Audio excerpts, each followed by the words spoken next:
भौतिकानी इंद्रियों के बारे में कह रहे हैं। देखो, जो चीज पृथ्वी से बनती है उसको क्या बोलेंगे? पार्थिव। क्या बोलेंगे? इस शरीर को हम पार्थिव शरीर कहते हैं क्योंकि इसमें पृथ्वी तत्व प्रधान है, पृथ्वी की मात्रा अधिक है, इसलिए पार्थिव शरीर कहते हैं।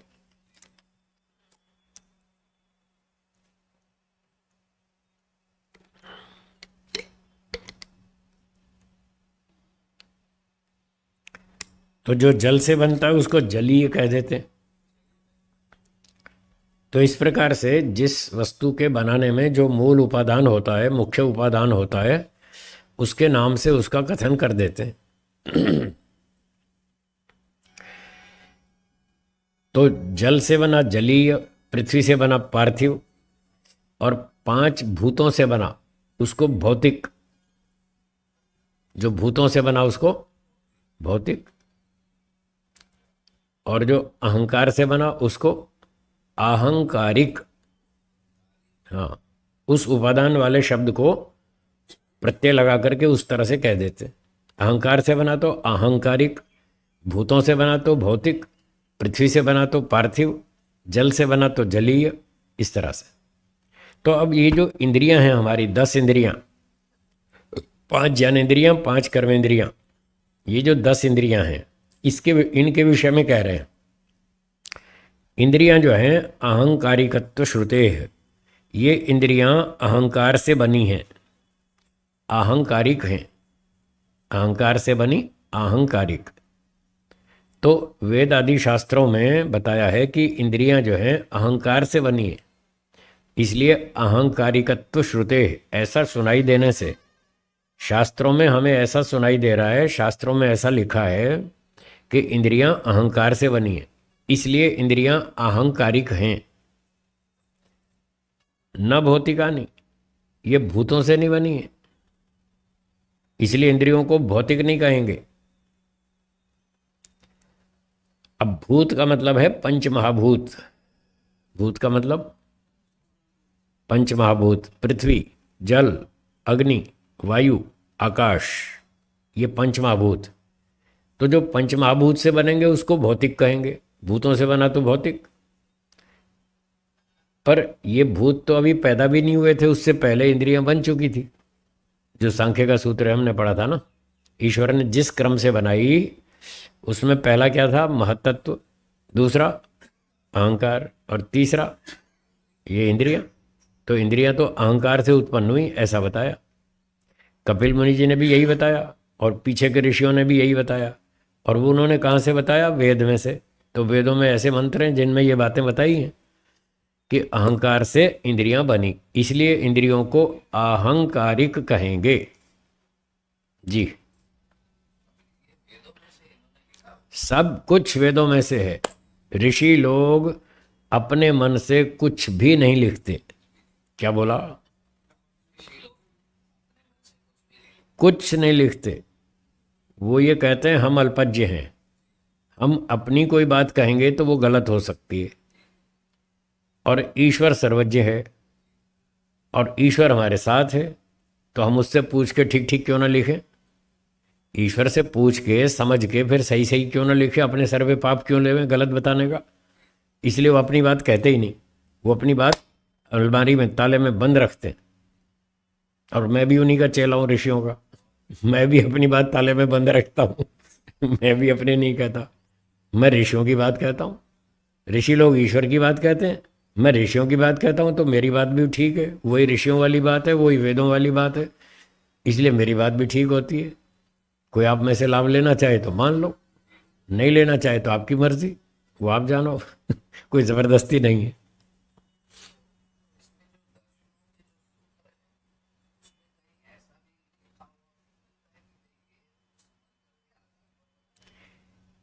ऐसा उन्होंने एक बार सूचना दे दी तो हर बात को हर मंत्र से जोड़कर नहीं बताते, फिर तो वो ग्रंथ 5 गुना हो जाएगा।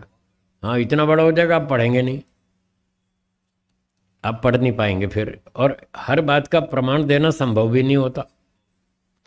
आप अपने बच्चे को सुबह से रात तक 20 बात बताते हैं, आप हर बात का प्रमाण देते हैं? फिर कुछ बातें उसको पता है, पहले से मालूम है, तो हर बात का प्रमाण देना आवश्यक नहीं होता, वो तो जानता ही है।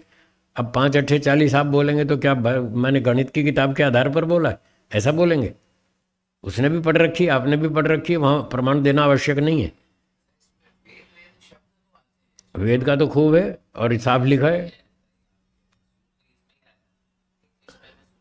हाँ, श्रुति आया ना, और जगह भी आया है, सांख्य दर्शन में और जगह भी लिखा है कि हम वेद को प्रमाण मानते हैं, ऐसा लिखा है। तद वचनाद आमनायस्य प्रामाण्यम, कणाद मुनि जी ने वैशेषिक दर्शन में जो व्याख्या शुरू की, अथा तो धर्मम व्याख्यास्याम, अब हम धर्म की व्याख्या करेंगे। उन्होंने पहला सूत्र बनाया, अथा तो धर्मम व्याख्यास्याम, अब हम धर्म की व्याख्या करेंगे। तो किसी व्यक्ति ने पूछा कि आप कौन से धर्म की व्याख्या करेंगे?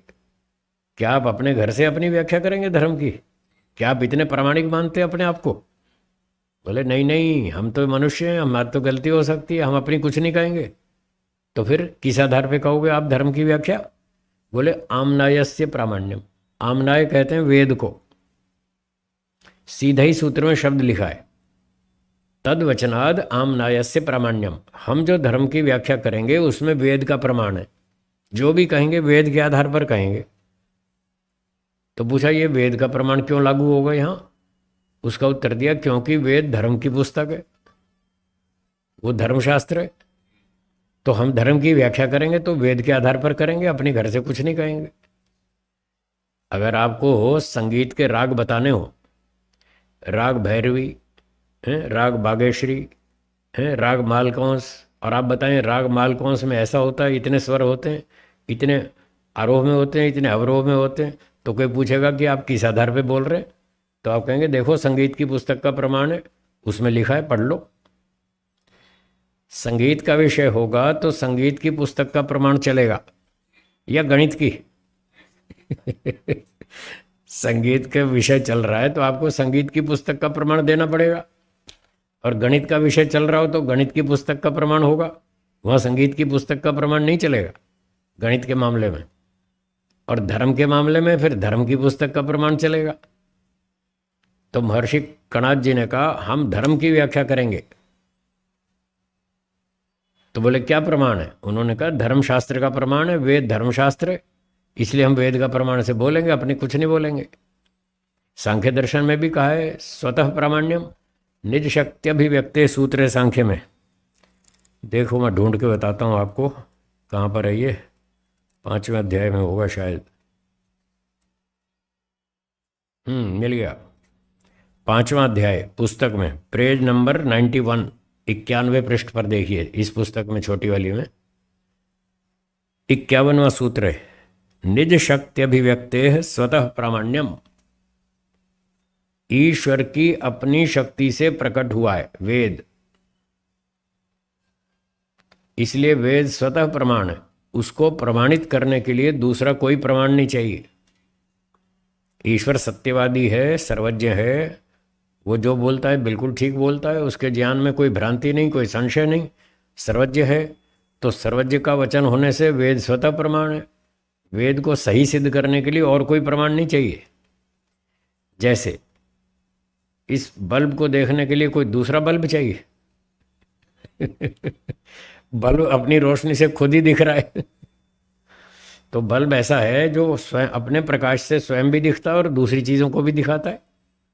तो वेद भी ऐसा ही है, वेद की बातें वेद के प्रमाण से स्वयं सिद्ध हैं, और वेद दूसरी वस्तुओं के बारे में भी ठीक ज्ञान कराता है कि ये सूर्य ऐसा है, अग्नि ऐसी है, पृथ्वी ऐसी है, आत्मा ऐसा है, ईश्वर ऐसा है। वो अपना प्रमाण भी खुद है और दूसरी वस्तुओं को भी प्रमाणित करता है, ऐसा वेद है। इसलिए वेद ईश्वर की वाणी होने से स्वतः प्रमाण है। देखो इस सूत्र में लिखा, कपिल मुनि जी कह रहे हैं हम वेद की बात करेंगे, अपनी कोई बात नहीं करेंगे।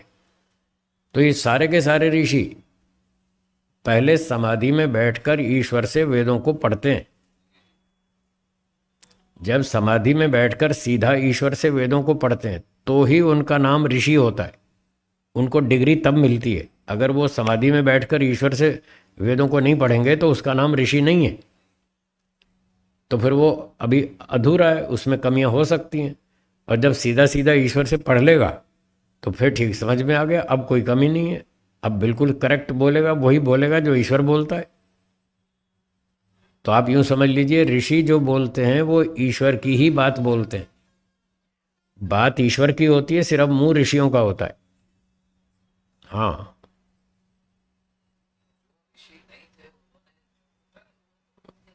हाँ, वो उनके कारण हुए जो ऋषि नहीं थे, अनाड़ी लोग थे। उन्होंने अपनी घर की बातें लिख डाली, मनमानी, उल्टी सीधी। उन्होंने सब संसार में भ्रांतियां फैला दी। भ्रांति जो फैलाई वो अयोग्य व्यक्तियों ने फैलाई। तो ऋषि लोग कभी भी गलती नहीं करते, वो सही 100% सही बात कहते हैं, वेद की ही बात कहते हैं। हमको और आपको भी यदि बचना हो गलतियों से तो हमारे लिए भी वही रास्ता है, या तो वेदों को पढ़ो या ऋषियों के ग्रंथ पढ़ो, तो वहाँ से आपको ठीक बात समझ में आएगी। फिर ठीक समझेंगे तो ठीक बोलेंगे। इसलिए मैं वही पढ़ता हूँ। पिछले 45 साल से मैं ऋषियों के ग्रंथ ही पढ़ता हूँ, दूसरे पढ़ता ही नहीं। या तो वेद पढ़ता हूँ या ऋषियों के ग्रंथ पढ़ता हूँ, और कुछ नहीं पढ़ता।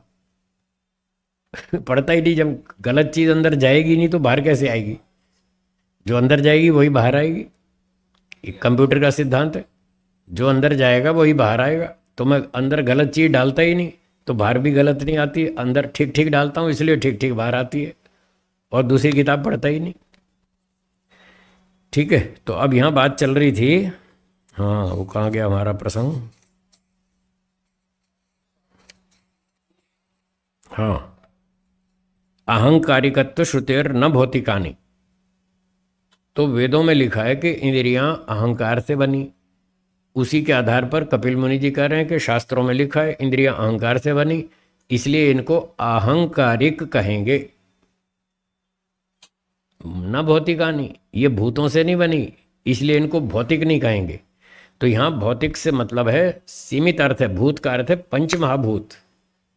जो चीज पंच महाभूत से बनेगी उसको भौतिक बोलेंगे, वो भौतिक कहलाएगी। जैसे पृथ्वी से बनी तो पार्थिव, जल से बनी तो जलीय, तो 5 भूत से बनी वो भौतिक। इंद्रियां पंच महाभूत से बाद में बनी या पहले बन चुकी थी? जब पहले बन चुकी थी तो भूतों से नहीं बनी। नहीं बनी तो इसको भौतिक नहीं कह सकते। बस ये कह रहे हैं कपिल मुनि, ये भौतिक नहीं है। तो भूत का अर्थ यहाँ पर्टिकुलर लेना पड़ेगा, पंचभूत। ये सीमित अर्थ है। और एक भूत शब्द का व्यापक अर्थ है। भूत का मतलब मटेरियल। हाँ जी, क्या अर्थ है भूत का? तो मटेरियल तो सत्वरजतम भी है। तो जब भूत का अर्थ मटेरियल करेंगे तो प्रकृति से जितनी भी चीज़ें बनी हैं वो सारी भौतिक हो जाएंगी। उनका नाम भी भूत है। प्रकृति, वो उसका नाम भी भूत है। तो प्रकृति से बनी सारी चीज़ें, उसमें फिर अहंकार भी और मन भी, इंद्रियां भी और बुद्धि भी, सब चीज़ें भौतिक। प्रकृति का नाम भूत और उससे बनी सारी चीज़ें भौतिक। वो अलग अर्थ है, यहाँ थोड़ा सीमित अर्थ है। यहाँ सिर्फ इतना बताना चाहते हैं कि अहंकार से इंद्रियां बनी, पंचभूत से नहीं। पंचभूत तो इंद्रियों के बाद में बने, वो तो अभी बने ही नहीं थे, उससे पहले इंद्रियां बन चुकी। इसलिए जिससे बनी वो अहंकार है। और अहंकार से उत्पन्न हुई इंद्रियां, इसलिए उनको अहंकारिक करेंगे।